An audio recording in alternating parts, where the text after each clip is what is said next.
you last semester and talked a lot, which was great. Can you tell us what you've been doing since then and how everything's been going since the fall? We've had actually a great year. We have, I think, very good momentum as a university. And several of the programs that we were initiating are kind of settling into place. So there are 2 or 3 really exciting things happening now. We are continuing with discussions on the Teaching and Learning Institute, which we're getting closer to starting in the summer. We have an advising summit coming up in about 2 weeks to talk with students about the advising programs and how those can be most effective and work most appropriately. We have a Buckeye Summit, which is a volunteer, alums, students, faculty, staff, all coming together to look at volunteer efforts, mainly focused on food security. So we're very excited about the progress we've made then.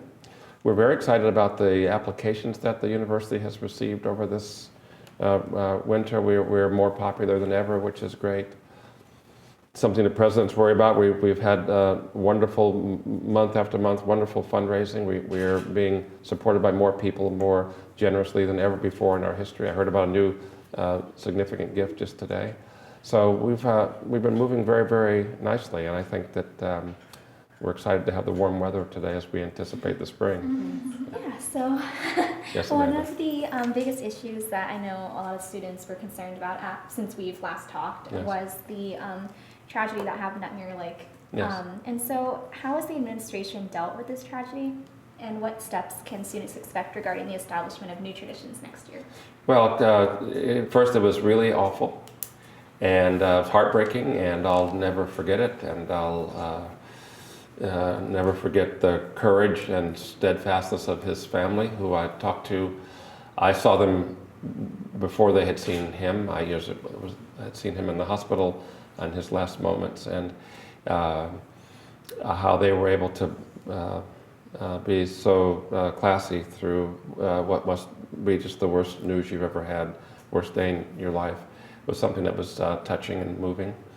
And so I'm really pleased and proud of the way that they have worked with us. We had, unfortunately, the circumstances happened during the course of a year in which students pass away, with 65,000 students on our campuses combined.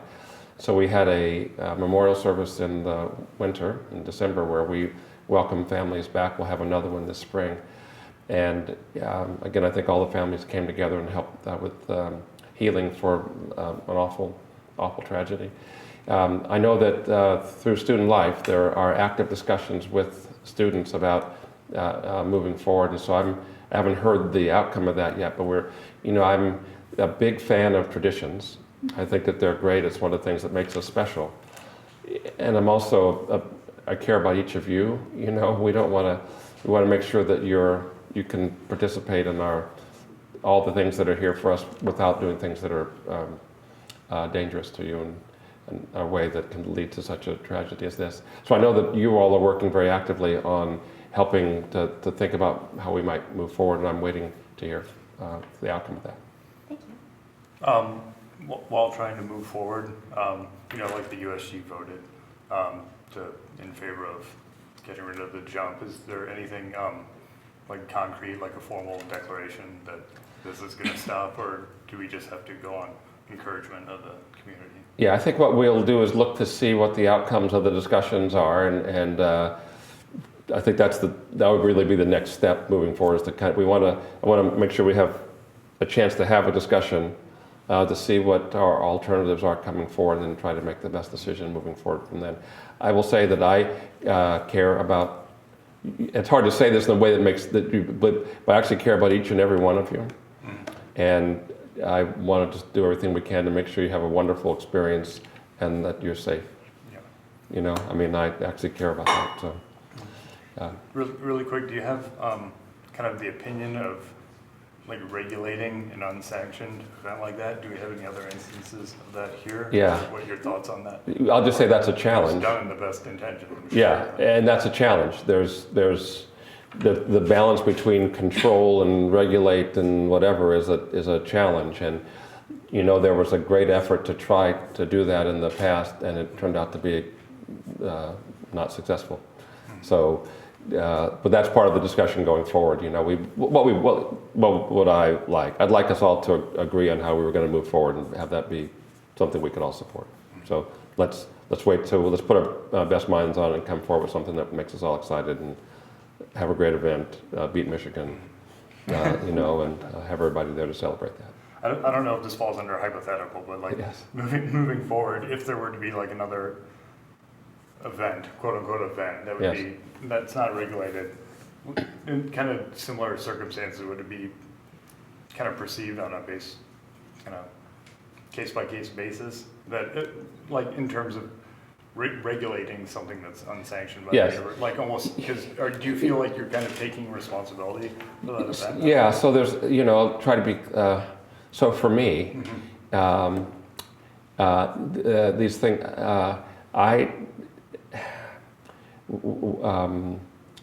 if you were going to put yourself in jeopardy in a way that would mean that it would be your family that I'd be talking to next time, and I don't mean that that's the problem, I mean that would be necessary, then that would weigh heavily on me, that I want to make sure that we're being thoughtful about what we do going forward. So what happens, you're all adults, you know, and you can behave as adults, and that's fine.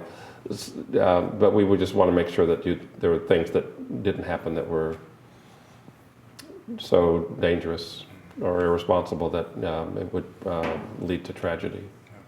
Okay. Right, it's just a balance there. So let me say, we back up and say what we're looking for is the outcome of the discussion about what options we have, and I think then we'll try to make the best decision going forward.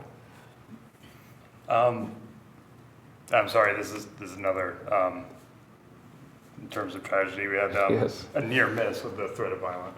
I'm sorry. Yeah. And then right up, you know, following that, we had the Wexner Center for the Arts incident. Yes. And I remember Chris and I talked about this almost kind of briefly at one point, but like many in the community expressed concern regarding a lack of information provided in kind of a timely manner, like during or immediately Yes. following the events. How do you think the university kind of handled communication in those moments?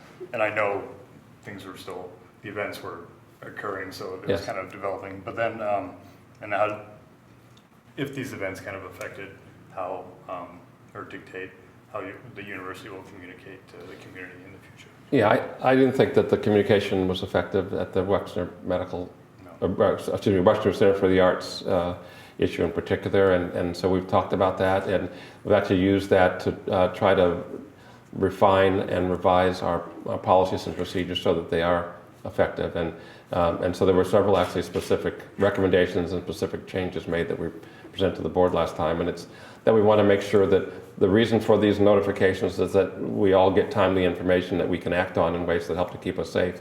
And although the police response, it seemed that everything worked about like we want it to work, that wasn't benefited by communication that was at the highest level. And I think we want to make it that we do the communication just right. And so we've made some changes specifically in response to that. I thought those changes needed to be made.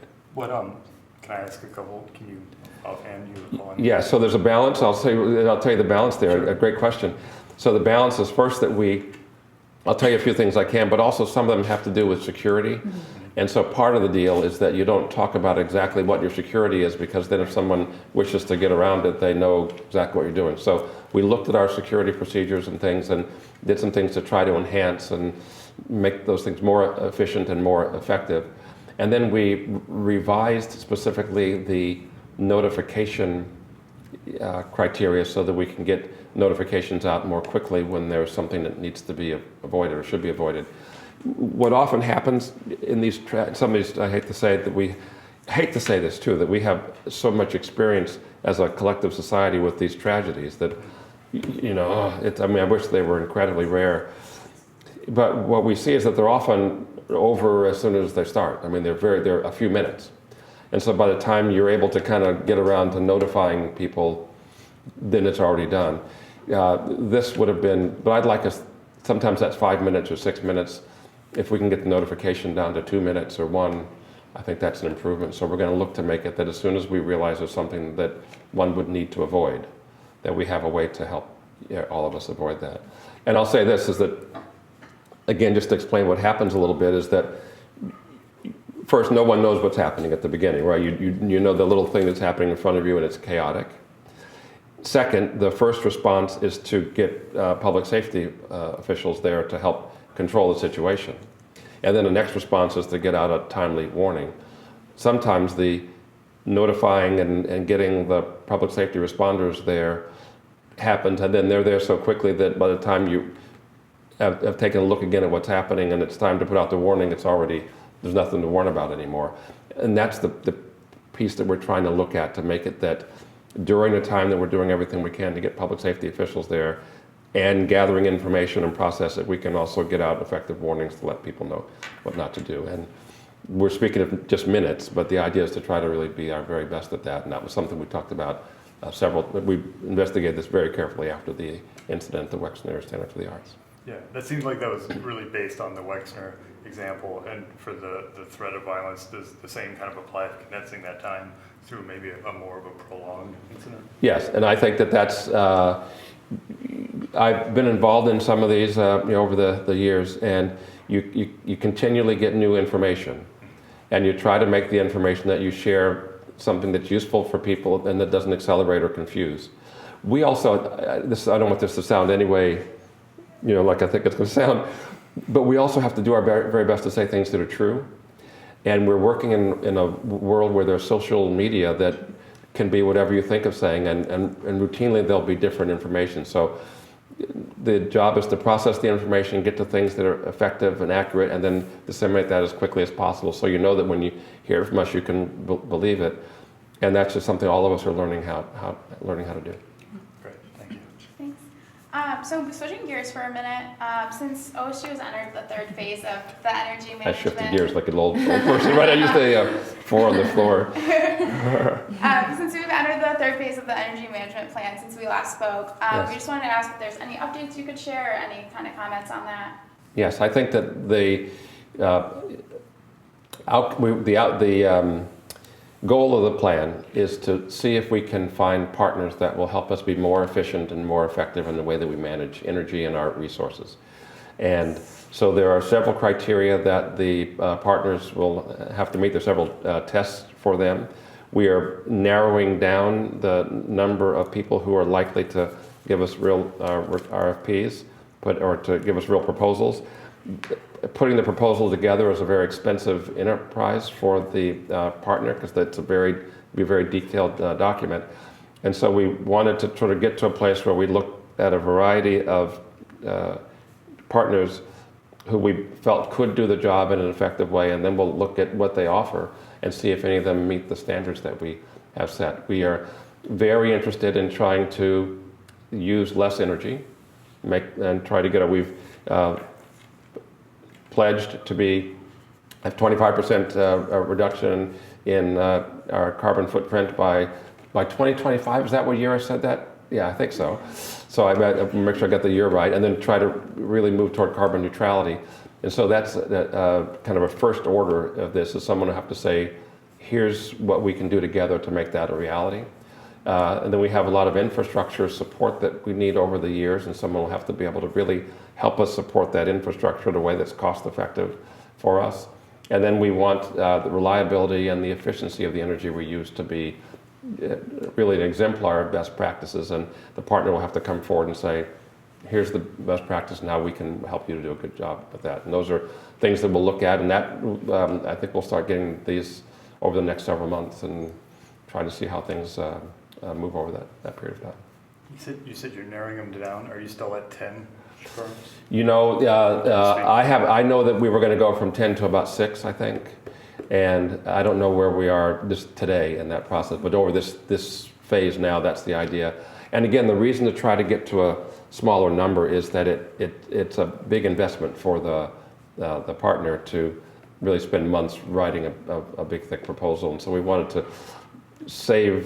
try to pick those who we thought would have the best chance of being successful with us, and to make it fair for them. I don't know how technical you'd feel you'd have to answer this, but Yes. What's kind of the timeline for handing over the reins to energy management? Once once a firm is picked? Yeah, I think, relatively short. Once we got to the end, I mean, what we'll get is a proposal which we don't have. Mm-hmm. And if we look to a proposal that says, gosh, here's some things we can do where we can be cleaner, more effective exemplars of best practices, more reliable, and save money. And we look at that and say, well, this looks like, then the community will have a chance to discuss that. And then after that is, the better plan it is, the sooner we want to implement it. So I think we go relatively quickly once we had a plan that looked okay. If we don't get to a plan that looks okay, then we don't have to, this is only to improve. We don't have to change unless we see something that looks like it's going to be a big improvement for our entire enterprise, for our entire university. So you're right. So you guys aren't going for a second best. You're like, right. No, if we don't improve dramatically, Right. then there's no reason to do it. I mean, the lights are on today, and the question is, can we have them on in a more efficient and sustainable and clean fashion, and save substantial money, and devote resources to actually improving our university broadly. And if those things are possible, then that's something that we would consider. And again, once we have actual plans, then there'll be a chance to talk about actual details. We now have what we think the details are going to look like, but that can be very different. So we're feeling our way out. There's not a concrete timeline. No, I think the concrete timeline, this is March. Between like closing the deal and them kind of taking over management. No. Right. Next several months, we'd like to hear back from them and then see if we have anything that looks like it could work. And then if it looks like it could work and we're all agreed, then I don't see any reason to delay. Great. Okay, so moving on to another different topic. Yes. So undergraduate student government elections are occurring right Yes, now. I noticed. Yes, so you've been following it. Great. Yes. What is your opinion on the current executive candidates running unopposed on the ballot? There are opportunities for students to run as write-ins, but right now there's only one duo on the ballot. So what are your thoughts on that? Yeah, so actually I don't know those cases where the people are running unopposed. So I don't know the detail. I know the campaign is going on, but I do what I can to be supportive of student involvement without picking sides. Sometimes I have to be careful if I see someone who wants a selfie, that I end up on a poster. And I just think I was a student officer it was my high school and my medical school, not my college, but I had offices which were very, very helpful to me. And so I think it's a very good thing to do, to be involved in student government. I've been incredibly impressed with the quality of our student government. I don't know if that's a widely held view, but for me, we've had very proactive, thoughtful student government leaders, and I think that they've been great partners for us, and so I'm looking forward to the same. I guess kind of going off of that, how can you see a strengthened relationship between the USG executive branch and other branches and your office? It'd be great to ask them that more than me. I think we've had a really great relationship. And I know our current and former, and I actually still know undergraduate student leaders that I would have known 5 or 10 years ago. We still correspond. I find that the student leaders have been incredibly thoughtful and very helpful to me in making sure that I could stay in touch with the things that are most important to students, and then actually helping communicate some of our ideas to students and then giving us feedback on those things. I believe that I seem more different to you. I can't say this in English. You think I'm more different than you are than I do. And I think that being able to talk with undergraduate student leaders who can help communicate that message, who say, gosh, this seems like a normal person, because I can remember what it was like when I was in your seats. That's easier for me to do than just for you to imagine sitting here. But when I see it, it's a very straight connection, and so having people to help make sure I'm not too far off base is always very helpful. So I've enjoyed those relationships very, very much. Great. And so I guess it's my turn again. So I know you come from a medical background, and it kind of goes through just the general theme of really pushing STEM fields and engagement in math and science and things like that. But we ran a story earlier this month, I believe, about how there's been a noted decline in humanities enrollment. So I guess from your role, more on the president of the university side, but if you want to balance that too, how do you see kind kind of like how to strike a balance between pushing for advances in STEM, but also upholding engagement in humanities. Yeah, so I am a medical, you said I'm a medical doctor, so I actually did that for many years, and it had a great time there. But I see that our responsibilities as a comprehensive university are to support all points of inquiry. So I teach an undergraduate seminar, as you know, I taught today, and that's in humanities. It's a social science, history, music course. So it's I do that. I picked it because I was interested in it and thought it was important and thought it was an important thing to do. And so I would say that I believe very much that humanities are a critical part of what we do as a university. Humanities, social sciences, the arts, all of those things that talk about who we are and how we interact with each other are critically important to what it means to be human and one of the real great pleasures of being in a thoughtful intellectual society like we have on campus. So I'm a great supporter. We are looking very carefully at some collateral changes. As we moved from quarters to semesters and did a few other things, our budget model tended to maybe have some rough spots that we hadn't expected, and so we're looking at those to make sure that we don't penalize humanities and others in a way that we didn't mean to. And I think I had lunch today with the dean, and we were talking about changes that have been put in place to help smooth out some of those rough edges. So we want to make sure that we do those things appropriately and we don't penalize anyone in this change. And I certainly hear and see, and we all participate in the push towards STEM education, but I want to make sure that we're pushing toward humanities and social science and education in the arts as well. So, as you know, we added a discovery theme for the humanities, and I think these things are critically important. Great, thank you. I think journalism's important. It's the first thing to go. With an attitude like that, young man. Right. Supporting pessimists. So Christopher Hoke was named candidate. Yes. I'm sorry. Candidate for the he was named.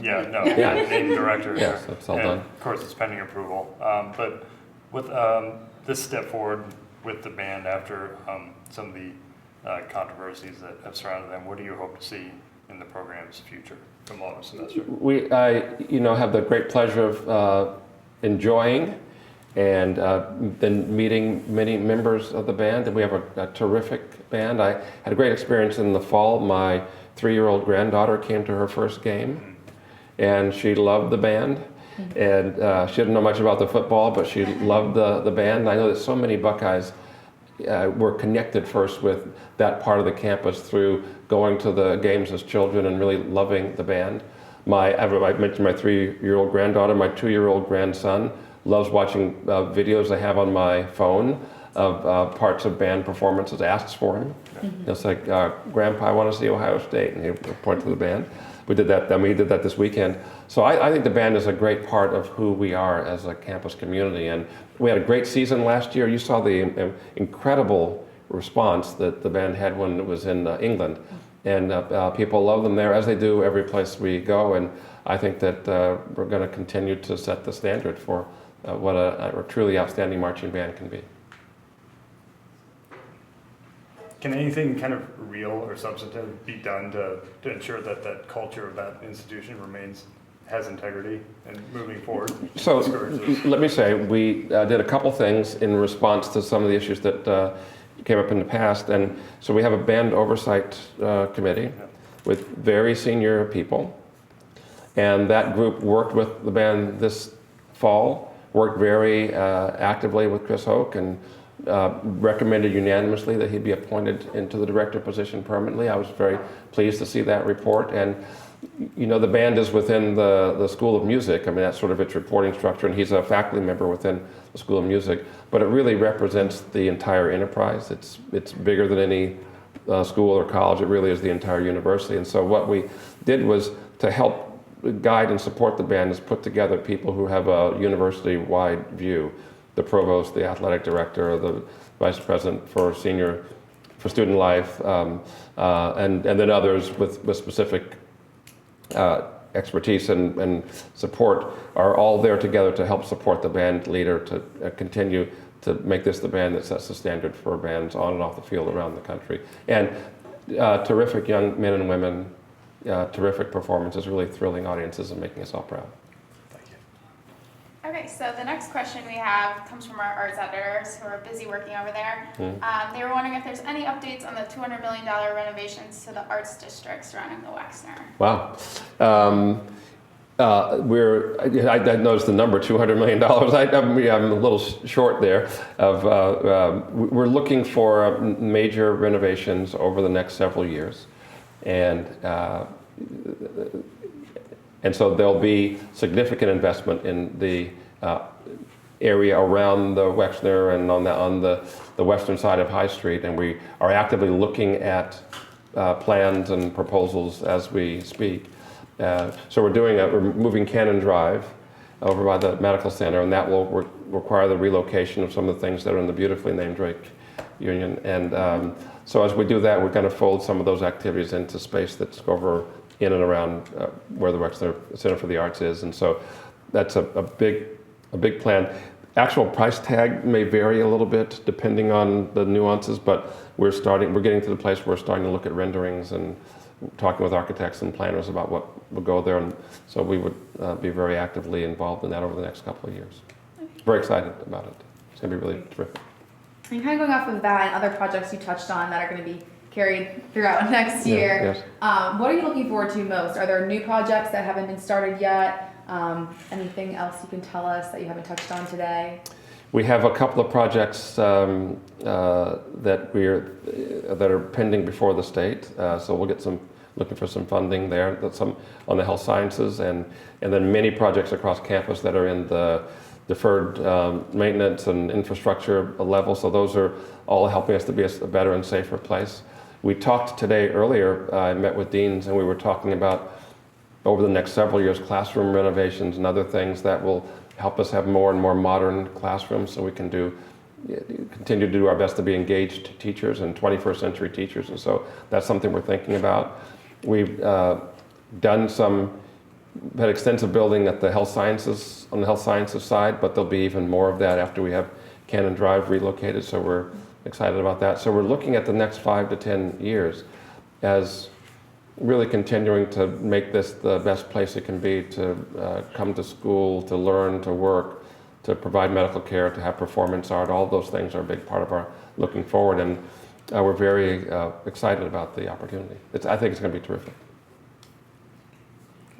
Awesome. And so this is kind of, again, looking back at something that our readers expressed interest in from this past semester, Yes. and that was the OSU to Mizzou protests or Yes. rallies in the union. And so we have so many student groups on campus. So why do you feel it's important to engage with students? And you can maybe go off of the OSU to Mizzou group on maybe how you engaged with them and why you think engagement like that is important. Sure. Well, I think, again, having an engaged community is important for all of us. It's important for students, it's important for faculty, it's important for staff, it's certainly important for me. One of the things that predicts success in life, interestingly, later on, is level of engagement that you had when you were in college. So I think it's something it's a good word for us, and it's generally something we want to have more of. That's first. Second, I'm really interested in, as I mentioned, I care about each student.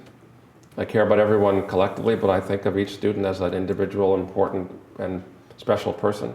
And so we want to do everything we can to have a community that is supportive of each individual student, no matter what his or her, no matter what the student's perspective is on their involvement with us. We want to make this a safe and nurturing place for people to be. We know we have, as a defining strength, incredible diversity. We expect to have even more diversity as we continue to work on programs that help to bring in people who are from underrepresented backgrounds. But that then means that we have people with different points of view and who face things in different ways, and that's part of the beauty and the power of a university campus like ours. But we also know we have to work just as hard to make sure that everyone feels as safe and secure and empowered as they can be. So I say it's something that we work on routinely and all the time. And then this is my second year here, but my 11th year in a position like this. And I'll say that during those years, there have been dozens and dozens of issues that have come up where we have an issue that's of particular concern to one or another part of our constituency, and we try to deal with each one of those in an appropriate fashion. We say that we want to enable, empower, and inspire people to make a difference. And so we want to support an environment and a community that makes those things possible. The issues that you're speaking of, and some of the issues that came up this fall, I'll be talking about at the AAU. We have the AAU meetings in a month, a little over, maybe 5 weeks. And so I'll be on a panel there where we talk about student engagement and some of the issues that were raised that have been very challenging for particularly parts of our constituency, but challenging for our universities as a whole, and how we can work together to move forward. Yeah. Do you have any teasers of that, or is it you want to save it for the speech? Well, I'll tell you the teaser. I mean, I don't know if my AAU colleagues watch Lantern TV often, but what I'll tell them, I think, is that you have to do your best to listen, to be authentic, to mean what you say and say what you mean, and to work with integrity. And we can't today at my class, which deals with, I mentioned music and law, but it focuses on the civil rights issues of the 1960s.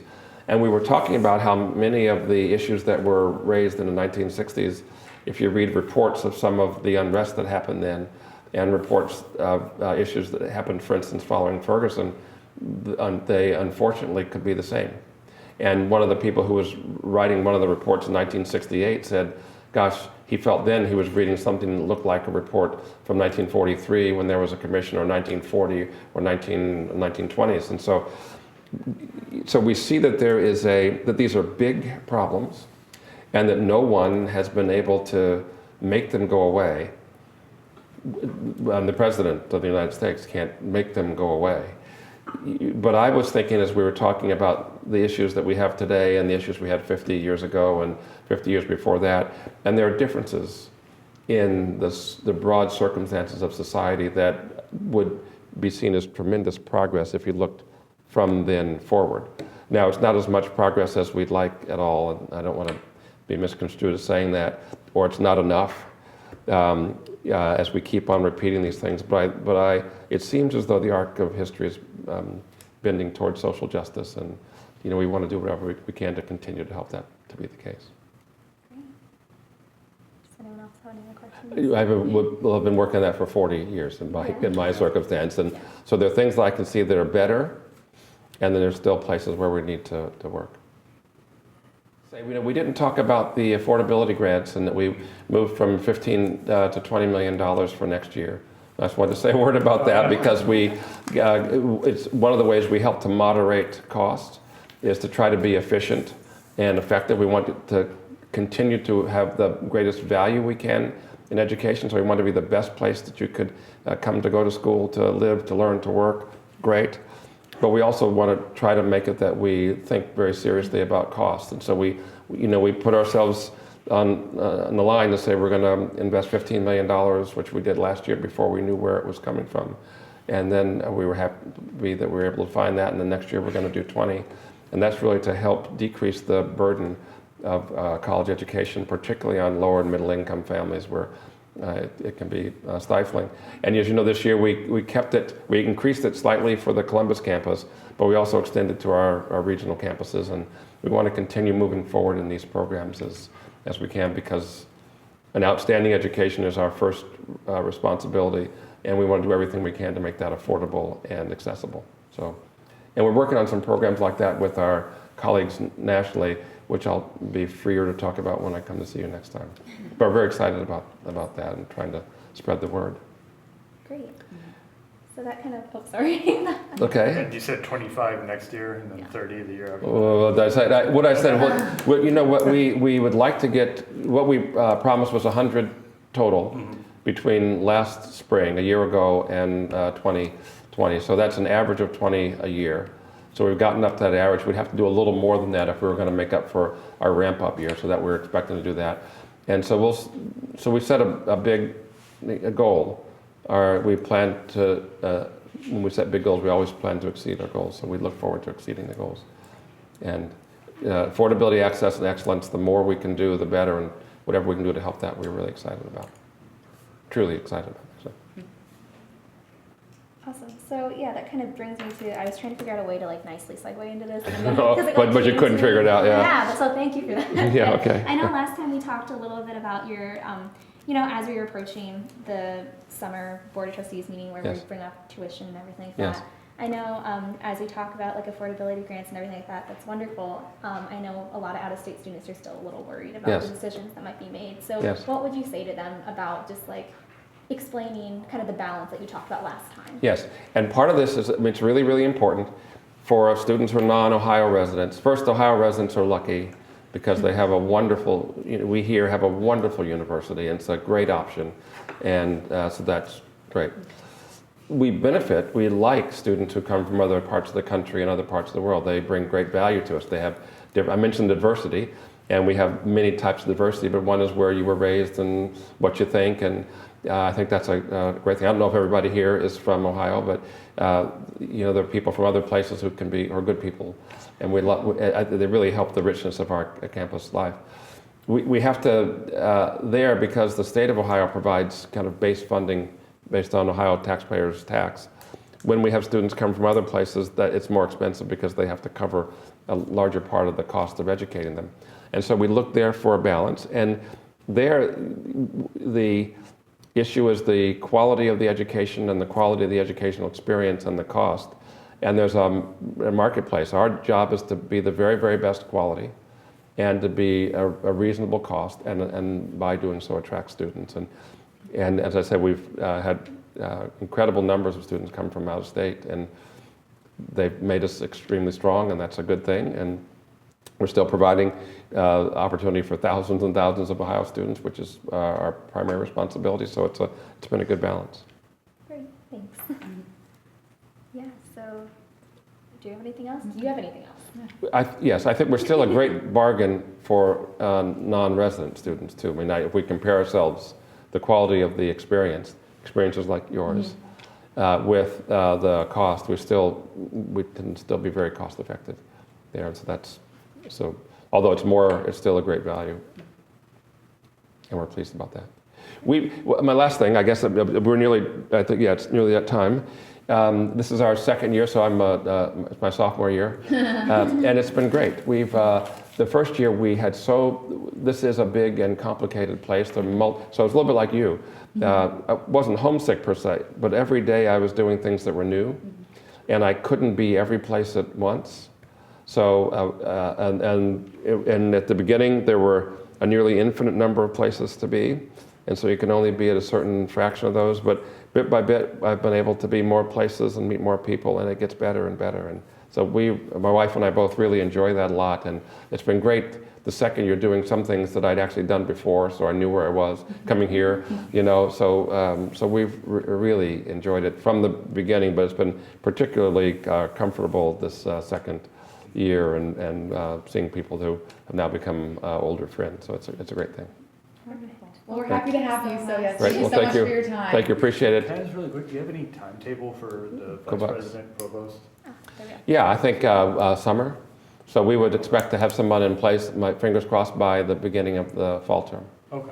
Right, I was looking at how that search is going now, and we're making progress enough that I think that with any luck, we'd be able to have somebody by the summer, so we'd be ready to Like start. at this moment, seriously considering candidates?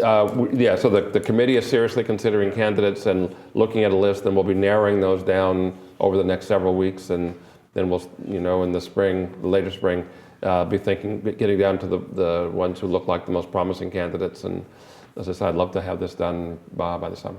Can you speak to whether or not McFerrin is in that pool of candidates? So what's happened is we haven't gotten from the larger pool to the smaller pool yet. So when we get to the smaller pool, then we'll see who turns out to be the candidate. So, but the pool is still there, and I don't really get involved much with at the beginning. I start at the very beginning with the search committee, and then they and the firm kind of narrow things down. And if we ever find our candidate in that narrowed pool, then we move all the way forward. If not, we re-expand. So, okay, Thank you. that's the plan. Thank you. Okay, great. Good to see you. Thank you. Go Bucks.